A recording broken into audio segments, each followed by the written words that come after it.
everyone, and welcome to episode 9 of the Medieval Podcast. I'm Danièle Cebulski, also known as the 5-Minute Medievalist. When we look back and try to understand the past, we often tend to try and conceptualize what life might have been like for a quote-unquote average person. But the truth is that no two people's experiences on this planet, past or present, are exactly the same. Medieval people dealt with some challenges that would be completely unfamiliar to many of us today, like defending our cities against besieging armies or turning a live sheep into a beautiful book. But in and amongst these things, they also worked around many of the same physical and mental challenges that people do today. That's why I invited Dr. Kisha Tracy to speak with me about disabilities in the Middle Ages. Kisha Tracy is an associate professor of English and the co-coordinator of the Center for Teaching and Learning at Fitchburg State University. She's the author of numerous articles and presentations on disability studies and saints' lives, the co-editor of The Ballad of the Lone Medievalist, and the author of Werewolves as a Metaphor for Domestic Abusers, which she recently wrote for the Public Medievalist. Here's our conversation about medieval disability, how we learn about it, and why it's not so unfamiliar after all. Hi, Kisha, and thanks for joining us to talk about disability in the Middle Ages. Thank you very much for having me on. It's a pleasure to have you. We were just talking a couple minutes ago about the reasons why it's important to talk about disability in the Middle Ages. So what do you want to say to people when they ask you about disability at that time? Well, the one thing that I usually get when I ask what people know about disability in the Middle Ages or what they think about disability in the Middle Ages is that they also pretty much automatically jump to the idea that disability was equated with some sort of sin or malfeasance of some sort. And the reality of it is that disability in the Middle Ages was just as complicated then as it is now. We have all kinds of reactions to the disabled now. We have all kinds of terminology that gets used. And the truth is, in the Middle Ages, it was the same as it is in modern times. So the real thing to remember when looking at disability in the Middle Ages is that it was complicated, and that there certainly were times where the disabled were considered, they had done something to cause their disability, but there were also they understood that it was a medical issue, that it simply was something that happened in everyday life. And so people were just as understanding of a disability as they were of anything else. Disabled were a part of society. And were treated as such. They participated in pretty much everything. And so it really was, disability scholars like to say that, they're part of life, and you would see the disabled in pretty much every aspect. And so whenever we're talking about it in the medieval era, it's the same situation. We want to look at it as that kind of complex, where we're not just saying that it is one way or another. And I think that goes for pretty much anything medieval as far as any subject is concerned. I think there is this overall impression that if they saw someone who was different, they'd immediately throw rocks and stones or cast them out. But I think there's so much more of a range of individual experiences, especially in this regard. Absolutely. And yes, did those types of things happen? Yeah. Edward Wheatley wrote in his book, he writes on medieval blindness. And he certainly has examples where, they were used as objects of mockery, and they were used for different games, rather cruel games and things of that nature. But you also have examples of the disabled being a part of everything. And not mocked, and not having rocks thrown at them, or not having anything, not being any different just simply because of a disability. And so the experience varies widely, and there's really no one way of taking a look at it. And more often than not, just as it is today, it's about the person viewing the disabled person. What are their prejudices? What are their background experiences? Are they an empathetic person? All of these sorts of things play into how the disabled were treated, and it wasn't just a blanket societal reaction to the disabled. Yeah, exactly. I think it's probably safe to say that accessibility wasn't a major concern. on a blanket level, but we do know that people used accessibility aids in getting through life. So what kind of things have you seen in your work that people used as ways to make the world more accessible to them? It's really, really fascinating. Prosthetics in the Middle Ages are just amazing, actually, especially when you think about the technology that existed. It's just fascinating. I mean, we have everything from manuscript images of blind people with service dogs who are leading them around. I mean, we have this is the same experience, that we have today. We have all kinds of examples of prosthetics of limbs. Archaeologists have found different pieces of them, like rings that we know allowed them to be attached to the remaining pieces of limbs. Just recently, we found one of the most dramatic prosthetics, which was all over the internet, which was the skeleton with the knife that was attached as a prosthetic for his hand, which I keep saying in talks that I've been giving, that if you're going to do that, that's the way to go, is to go with a knife for a It's like prosthetic. Evil Dead, right? Exactly right. It's quite something. But I mean, what's fascinating about that is they when they have both the skeleton and the prosthetic, they can see how it was attached. They can see the wear on the bone. They can see all kinds of different things about how it worked, which is just fascinating. But as far as other assistive devices, I mean, eyeglasses have been around for centuries. Jonathan Shu has been doing a lot of work on that particular subject. We have tons of images with canes and of various sorts, not just what we consider to be the traditional cane, but we have a great manuscript image of this knight who is able to continue battle, and he's sort of leaning on the kind of half crutch to be able to allow him to do that. So it's really fascinating to me is how they developed the prosthetics to be able to continue whatever life it is that they were participating in, and so you have some really interesting things, and really they have the full range of assistive devices and prosthetics.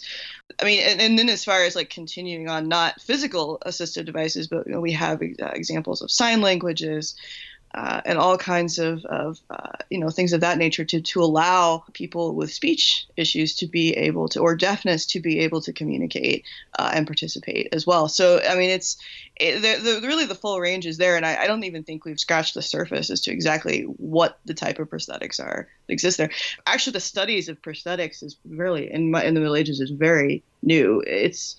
Disability studies in the Middle Ages is very new as well. It's only been kind of a codified field for the last decade or so. And then prosthetics inside that and assistive devices has really kind of come along as far as we can, try to figure all that out. It's a little difficult because you have to go through archaeology, you have to go through manuscript images, you have to be able to piece it all together to be able to get the full picture. Yeah, I remember reading about the knight with the iron hand, the one that looks like something out of Game of Thrones. And I Yeah. remember reading about it and how the archaeologists were able to determine that he tightened the straps to keep it on with his teeth because they Yeah. could see the wear and Yeah. tear on the teeth. And that was Yeah. fascinating to me about seeing how it worked in action. Yeah, that's the everyday experience, right? How do you attach the prosthetics? Well, we know that because of as you said, the wear on the teeth, that is exactly how he did it, and that was the effect then on the rest of his body as a result of being able of using this particular prosthetic. I just love seeing the mobility aids that people are using, seeing them in manuscript images. Like you say, the one with the knight who continues to fight, and he has a cheerful expression, I think, if I'm remembering that right. He does, yeah. And there's the famous wheelbarrow in the Luttrell Psalter, I think it is, where they're helping someone along as well. Which goes back a lot to the social aspects of it, right? Of caring for and helping someone. I mean, that's an assistive device as well, right? Caretakers and people of that nature. Yeah, exactly. So there's a lot of evidence of the care that people had for those who had visible physical disabilities. But we also know that people cared for each other when there were invisible disabilities. Maybe they're cognitive disabilities, maybe it's mental illness. But can you talk a little bit about how people cared for each other when there was an issue that wasn't necessarily visible? Caretakers is a huge there's a lot of space in study for that right now. And Sasha Fowle, who has been at the forefront of medieval disability studies since the beginning, she actually, we have a collection that's coming out hopefully in the near future with an article about caretakers in the village, which is just fascinating. And she's done some amazing work with looking through law records and just all kinds of different, those types of documents. And she found there's a lot to be said about that type of caretaking. For example, one of those is people coming back from war who, are exhibiting PTSD symptoms. Essentially, we don't like to diagnose too much when it comes to medieval disability studies because we don't have. I mean, one, the terminology didn't exist then. And two, it's a very complicated matter to diagnose a modern case, let alone a historic case. But essentially exhibiting symptoms of coming back from war and exhibiting all the symptoms that we normally associate with that. And it's very difficult on the families and very hard on them, and being able to figure out how to manage that.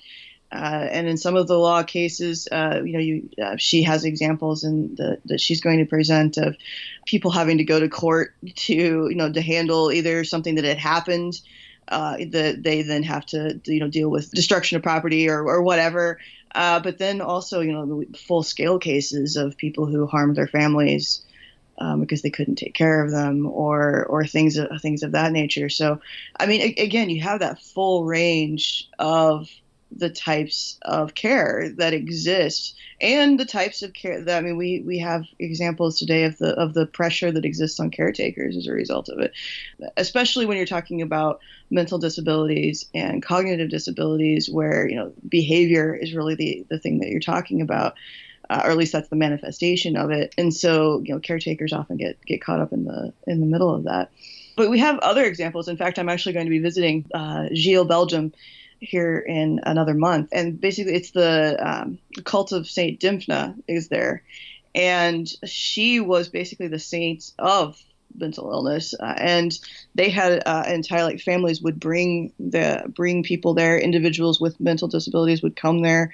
And she had a huge reputation for being able to either soothe or heal those with mental disabilities. So basically a community developed around there where not only did those people come there, but the families that lived in that area would take them in. And care for them, and they became part of their families, essentially. And actually, what's fascinating is that still exists today. There's about 250 families there, I think, that still take in people with mental disabilities to become part of their families and to live their lives as normally as possible. So it really is fascinating, the history of it, and that history goes all the way back to the cult that started in the 12th century. That's a beautiful story. I love that. I'm very excited about going there. I remember going to sessions and hearing Sasha Fowle and a few other people talk about the legal implications of having a mental disability or cognitive disability. And that was something that really struck me, even having studied the Middle Ages for a while, about how legally people who were not capable of having evil intent were not punished the same way as people who were not criminally responsible, I guess is what I'm trying to get at. Those people were put back into the care of their families, weren't they?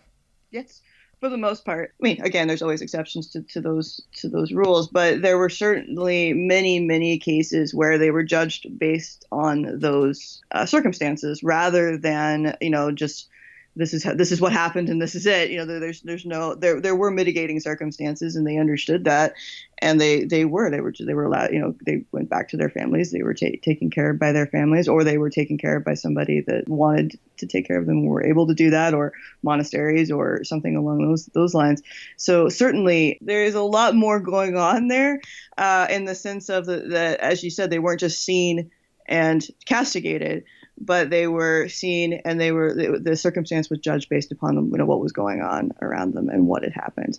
And I think they took the entire lives into consideration. Had there been circumstances like this before, were they born with whatever disability, whether that be physical or mental. What had happened in the meantime to do that, and they took into consideration the families and the family said about them and what the family was willing to do to care for. and all of that sort of thing. So it really was a case-by-case basis as far as many of these were concerned. There weren't the mental asylums, for example. That was a much later construction that went very badly, and deservedly has received that kind of criticism. So you didn't have that. You had entire communities taking care of their individuals and their people. Yeah, and I thought it was fascinating as well, looking at these legal cases where people were putting in contingency plans to see if it was temporary or to see if it was permanent, so that if it was a temporary situation, the person could be reintegrated into their lives later. Have you seen that a lot? Absolutely. I come at it much more from the literary perspective than, say, some others do. And from the literary perspective, temporary disabilities are a fascinating subject to take a look at. I, for example, look at a lot of saints' lives, and one of those the issues that comes up is that is this a temporary situation? So, for example, there are saints that have instigating moments that make them go off on their path to be saints.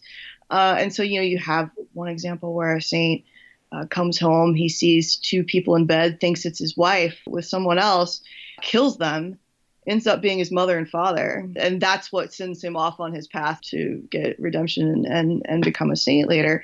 And that issue, that's temporary insanity, is what that is. And the text really does deal with it, that this is a moment.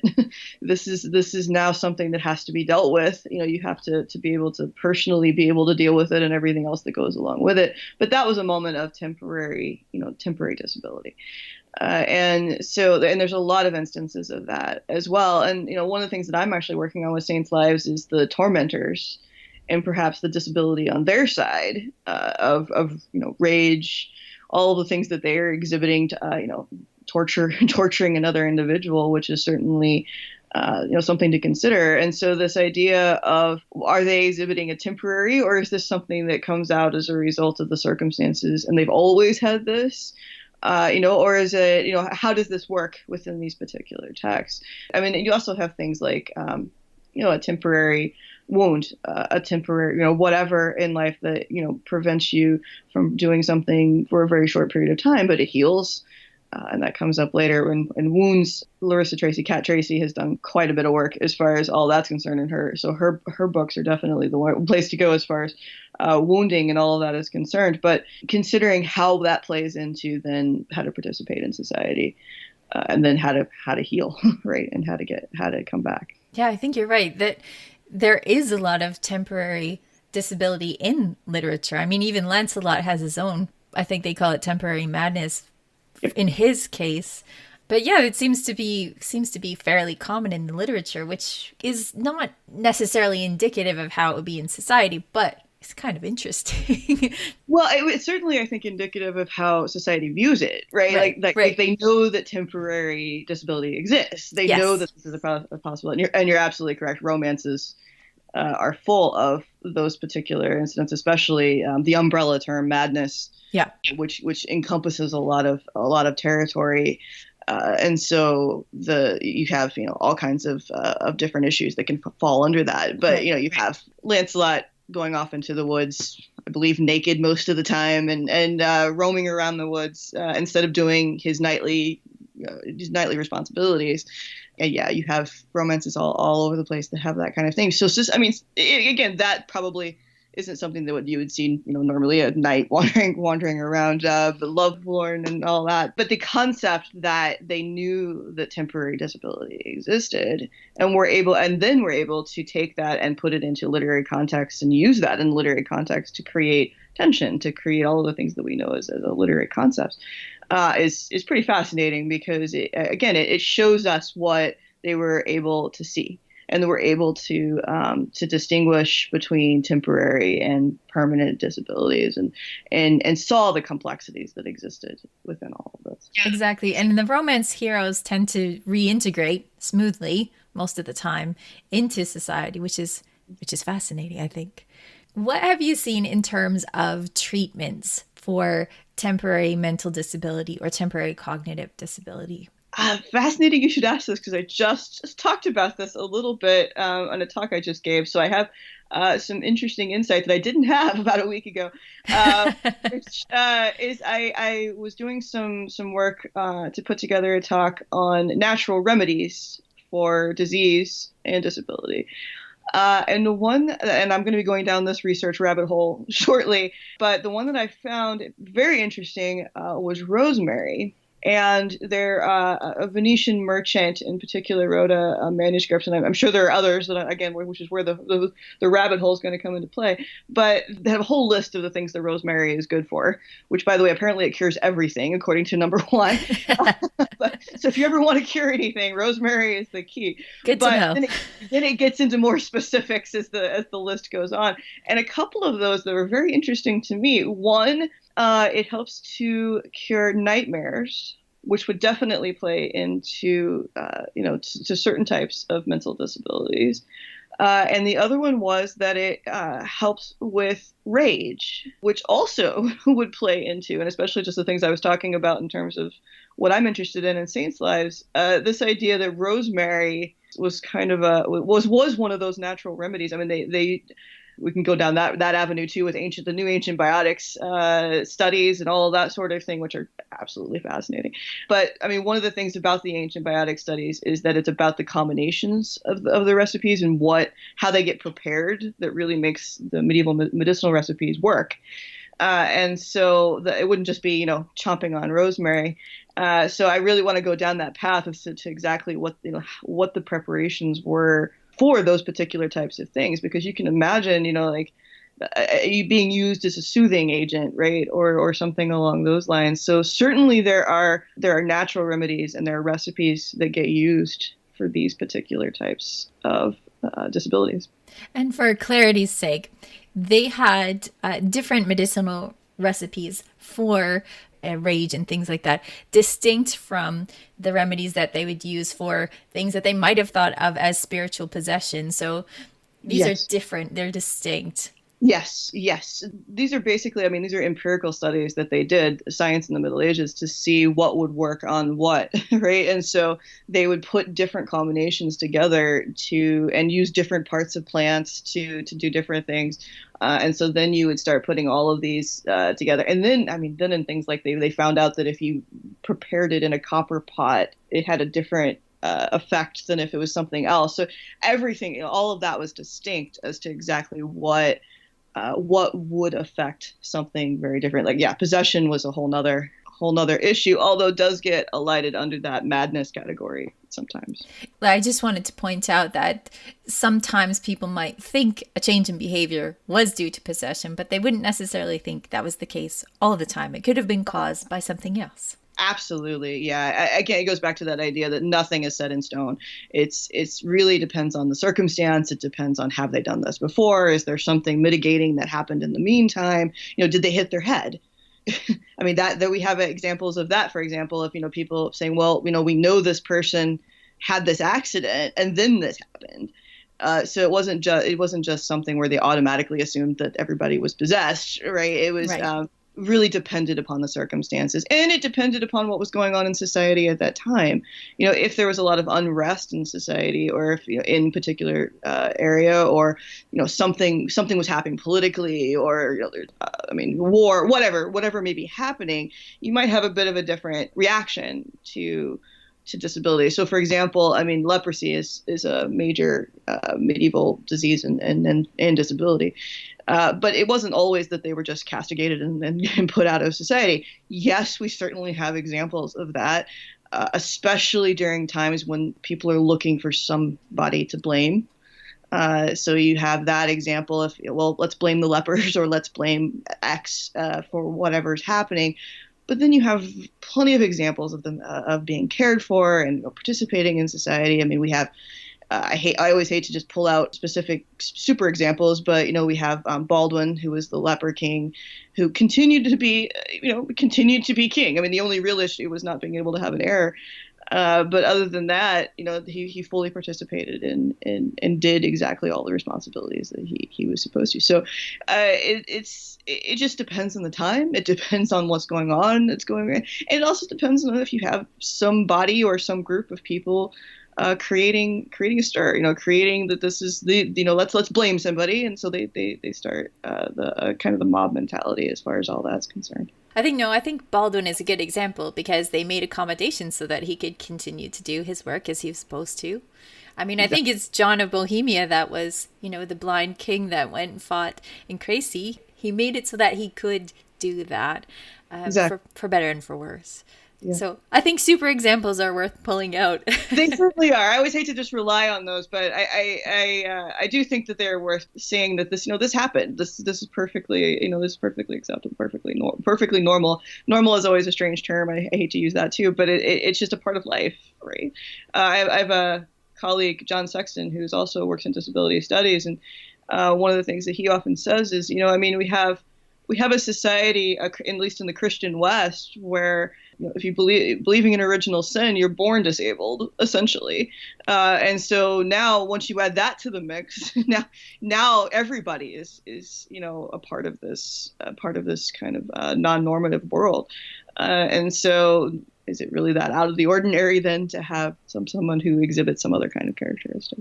Well, I think it's important to bring in the Christian angle because, there's obviously gospel stories of Jesus healing people who had disabilities or leprosy, that kind of thing, so that following that Christian example was important to people who were devout in the Middle Ages. That idea of service towards people who might need it was important and was a driving factor, I think, too. Absolutely. And of course, that gets into a very complex, charity gets into complex subjects because you can get into the idea, well, charity is good because you're giving to something else, but you also have the complexities of, that kind of hierarchical idea of giving, charity going down the chain. So it's a very complex subject. But yes, one of the things that we talk about in disability studies is the disabled provide a space for charity. They provide a space for, say, especially in the Christian West, to participate in that very act that Christians are supposed to participate in. And then you mentioned Jesus Christ healing. And yes, and saints, they're following Christ's example, and so therefore they also do that. And quite frequently it gets frustrating because you're like, well, none of these people are named. The disabled just kind of come in; they're just these characters there to be healed, right?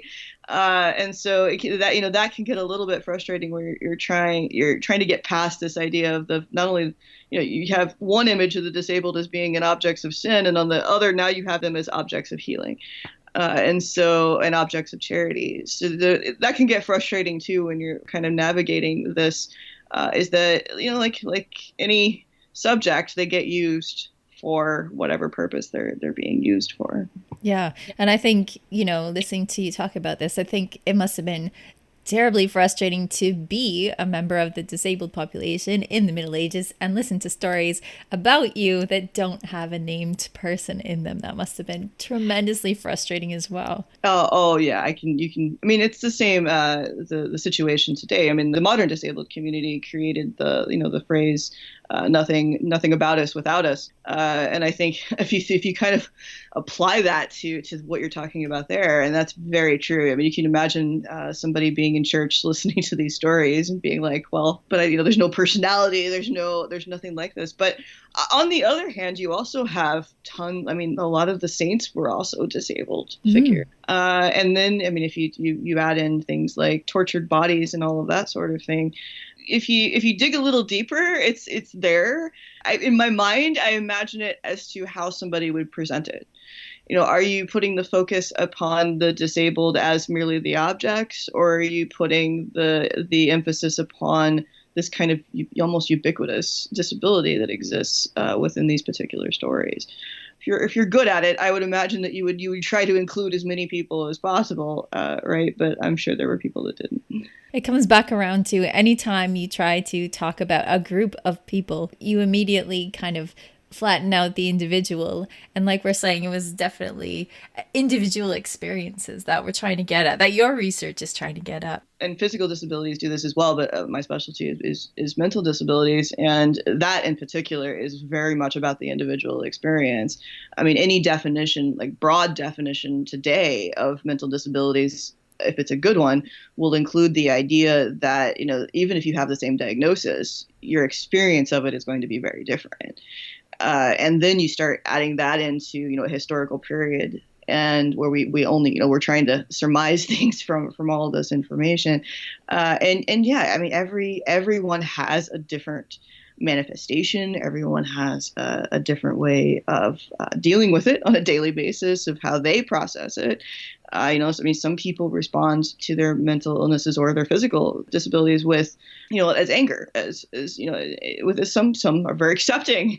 I mean, it's a very individual process, and it's the same in the Middle Ages. People had to figure out how to navigate their world with or without disabilities, and then with disabilities, of figuring out how that plays, how, you know, people are going to react to them, to factoring that in as well, not only just the medical reality, but having to go through the social aspects of everything that exists. So yeah, I mean, it's really a very individual experience. Well, speaking of your research lately was on an article about speech disabilities, which I think is fascinating because, you know, our records of the Middle Ages tend to be written down and not oral. So how do you trace these speech disabilities in your work? Yeah, and I won't pretend to be the foremost expert on speech disabilities now. But I have been working on it for that article, and it's been really fascinating. I mean, it really is a lot of the same ways we do any disabilities, which is so, for example, medical text. How is it described? Which again, when it comes to something like speech disability, becomes very important, because now you're talking about how somebody perceives it, right? There's always that kind of intermediary when you're talking about that. Is you have the medical professional that's looking at the individual that's then describing it. They might be quoting that individual, but do we really know how well they're quoting that individual, and all of that sort of thing? But we do have tons of medical texts, and we've been speaking a lot about the Christian West, but the Islamic world was far ahead as far as medical practices were concerned, and a lot of texts about speech disabilities comes from Islamic texts. And so they were talking about, was it a disability that they were born with? Were they born not speaking? And so therefore, you know, what physical types of things were happening? They focused really closely on the tongue when it came to speech disabilities. And so they would try to see if it was swollen or was exhibiting any kind of different coloration or anything along those lines as far as that's concerned. It gets more complex even than that whenever it's a speech disability allied with deafness, because then they have to deal with the issue that about whether, not being able to hear affects the speech, which is not a physical issue with the tongue or anything along those lines. So there's nothing to observe as far as that's concerned. And so then you have all of that plays out as far as the medical texts are concerned. And of course, the humors all play into this as well, as to how that affects everything. So there's definitely the medical. That's one way that we go. My specialty is the literary, and so we definitely have different versions of text about people's tongues being cut out for various and sundry reasons. Philomela, for example, she's raped, promises her rapist to tell everyone about him, and happens to be her brother-in-law.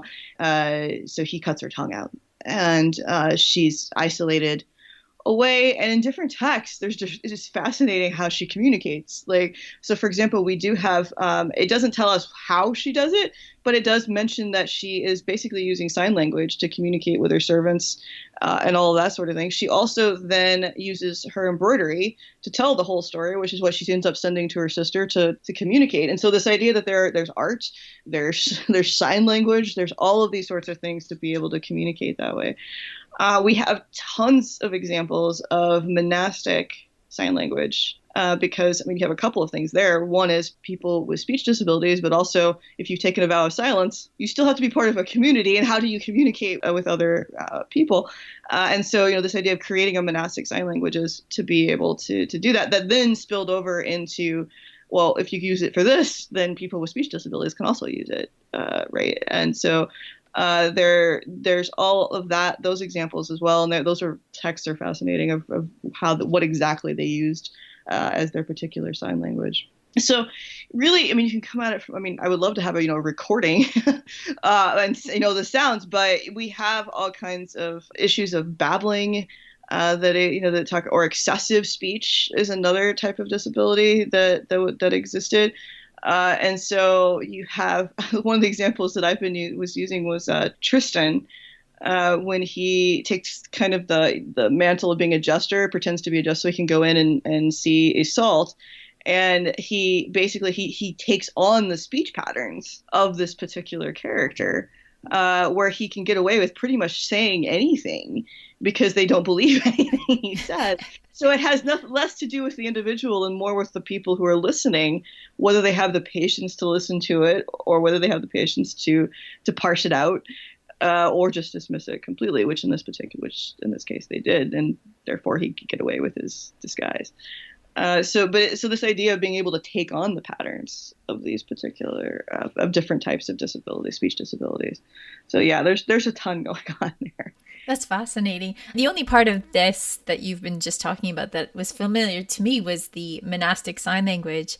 And I knew that was kind of standardized from monastery to monastery because of the way that they wanted things to be consistent. But I didn't realize that had spilled out outside of the world. That's fascinating. Well, the thing about it, I mean, that we know for sure is that the idea of sign language was not completely unheard of, right? So the idea that when this could be put into text, that there were some sort of signs that were familiar enough between individuals that they could communicate. Certainly existed. And so, so the idea, I mean, again, we don't know as much about it yet as we will in the next 10 years, but the concept of sign language was known. Yeah. Is kind of the key element that exists there. Yeah. I think that anytime we imagine that something didn't exist, we need to examine if that's just our own bias or if that is evidence.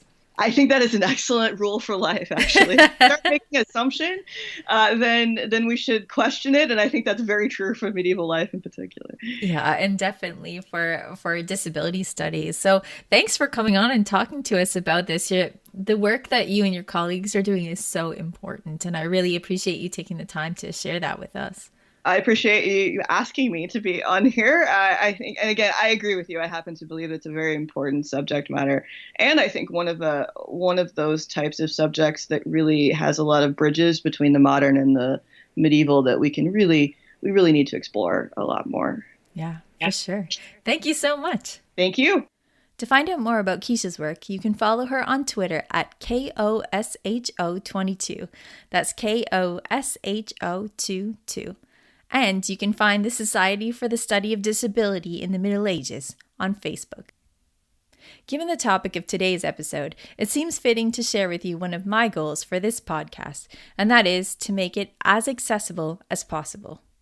As you probably already know, the Medieval Podcast is something that I put together on a shoestring in my spare time with the help of Medievalist.net. Although this is an absolute labor of love, the fact is that financial and time constraints have kept this podcast from being as accessible as I'd like it to be. For starters, though we've been on YouTube since the beginning, our content isn't yet closed captioned for the hearing impaired. While I know that YouTube has its own captioning system, anyone who's tried it knows it leaves much to be desired, especially when it comes to specialized terminology like we sometimes use here. So because of this, Medievalist.net and I are putting together a Patreon site in order to help fund things like transcription services, or even better, an ASL interpreter to make the podcast accessible to the deaf community. And hey, though I'm trying my best, I know my sound editing leaves a lot to be desired. So if we manage to raise enough funds, we can hire a professional to help with that too. If you love the podcast and you want to keep supporting it, keep an eye out for our Patreon site. We're coming up with some awesome rewards for patrons, and we'll be launching that soon. In the meantime, I welcome your comments and suggestions.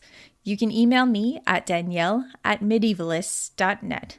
That's Daniele @medievalists.net. Before we go, here's Peter from medievalists.net telling us what's on the website this week. Hey, Peter. Hi, Danielle.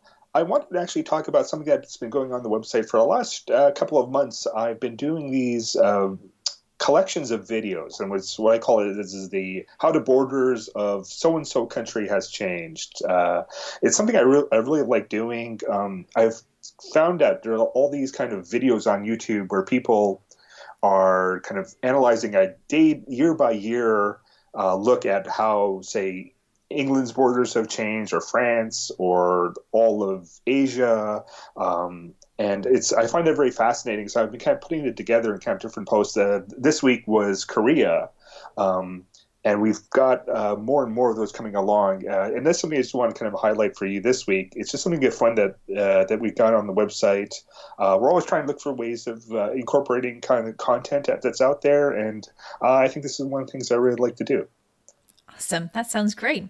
Do you have anything else for us this week? We've kind of had posts from Inji. We've had an older post from yours that is now kind of back in circulation about being a romance hero. And we've also got a kind of a section of new medieval books, which is all about medieval fighting techniques. So that sounds awesome. So if you're interested in that, here's a collection for you to look through. That's great. Thanks a lot, Peter. You're welcome. Thanks. You can follow medievalists.net on Facebook or Twitter at Medievalists. And you can follow me, Danièle Cebulski, across social media at 5MIN Medievalist or 5 Minute Medievalist. If you're interested in more medieval goodness, you can always find my books on Amazon. Our music is Beyond the Warriors by Guy Frog. Thank you so much for listening and for your support. Have an awesome day.